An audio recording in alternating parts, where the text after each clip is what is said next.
நைட்டில் சில பேஷண்ட்டுக்கு பல்ல கடிச்சிட்டு தூங்குற பழக்கம் இருக்கும். அதை நாங்கள் பிரக்சிசம்னு சொல்லுவோம். அந்த மாதிரி இருக்கிற பேஷண்ட்டுக்கு இம்ப்ளான்ட் பண்ண முடியுமா அப்படின்னா பண்ணலாம். அதுக்கு முன்னாடி நம்ம பிரக்சிசமை நம்ம ட்ரீட்மெண்ட்டில் ஆட் பண்ணிக்கணும்.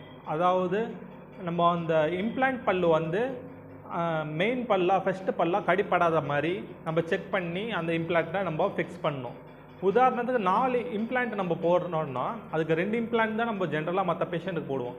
இவங்களுக்கு 4க்குமே இம்ப்ளான்ட் பண்ணி நம்ம வந்து கம்ப்ளீட் பண்ணணும். அப்படி கம்ப்ளீட் பண்ணும் போது அவங்களுக்கு நல்ல ரிசல்ட் வரும். அதுதாங்க. நன்றி.